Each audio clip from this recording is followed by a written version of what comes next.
Hey, I'm back for another video. In this one I want to show you how to make glue from fish skin. What you're going to need is a knife or something with an edge to scrape the scales and meat off, and several fish worth of skins. This is a black sea bass. I have maybe 6 pieces about this size, and here we go. First step is just to remove the scales. Okay, so I'm just taking the Mora knife and getting rid of these scales here.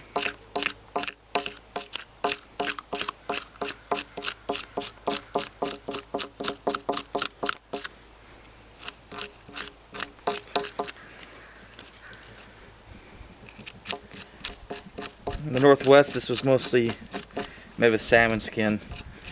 The glue is weaker than a hide or sinew glue. But making all these natural glues is the same process. What we're going to do is scrape all the fat and everything off, no matter what it is, if it's hide or rawhide or whatever you got. And then just slowly boil it. You don't want to get too hot because then that breaks down the proteins too much, and the glue become really weak. So this is stronger than fish bladder glue, weaker than the others, but it's supposed to be fairly flexible and used by the native people.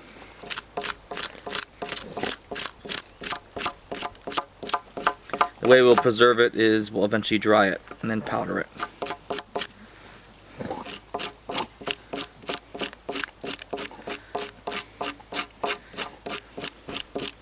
A good way to remove the scales from your fish when it's still on the fish is to high pressure, like a garden hose, going against the growth of the scales, so going from the tail towards the head. That does a good job blasting off most of the scales.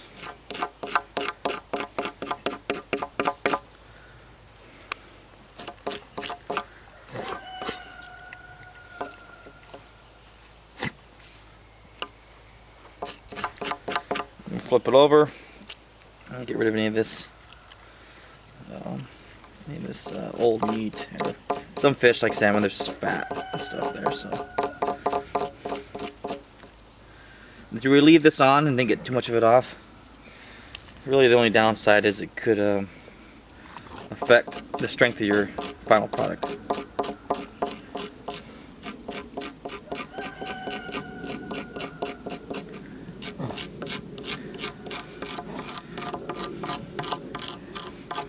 It doesn't matter if you tear it.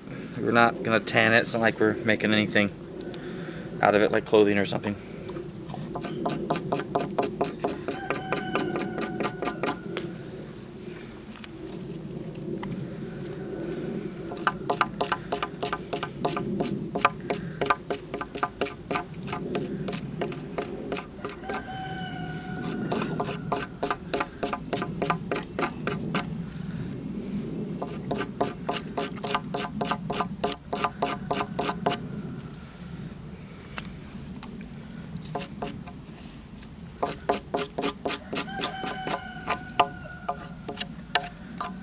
Alright, so here's how the skin started. Looks something like this. And now we have it looking like this. And I'm going to get the rest of these processed. No reason for you to watch that 5 different times. Okay, if any of you have seen my videos before, you know I like this rocket stove for these outdoor heating projects. So, got that thing fired up. And here's our fish skins with just enough water to cover them. The idea is the water is just there to transfer the heat and keep things from burning and sticking to the pan. Eventually that water will boil off and we'll be left with basically the liquefied tissue proteins. That's the idea behind this. So we'll get that heating. Don't get it too hot. You don't want it to boil, or it's going to degrade the quality of your glue. So you just want it to simmer. So I'm going to be taking it on and off until this gets done.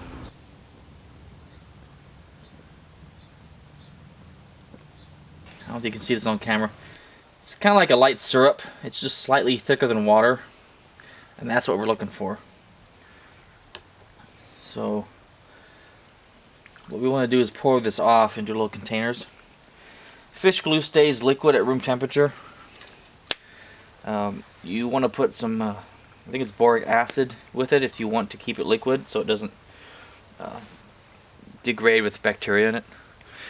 Otherwise you can dry it and then crush it up into powder or flakes and then just rehydrate with water, warm water, whenever you need it. So my goal is to end up drying this.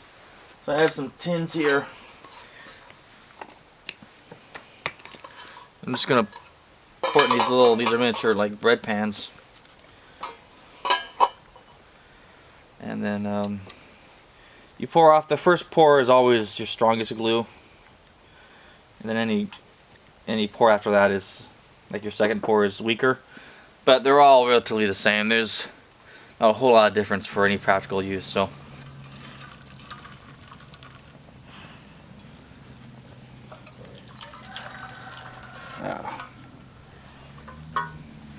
we don't want is that skin in there.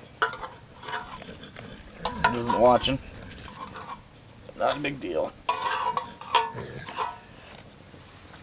If you wanted to use a natural glue without going through all this process, they do sell hide glues in little bottles. You get like at a hardware store. It comes in a brown bottle. I think Type Bond makes it for furniture glues.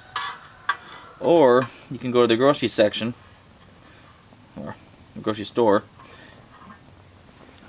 and get the unflavored gelatin, and that is really just a natural glue. So there's another option for you there. You want to go through this work, which isn't totally necessary.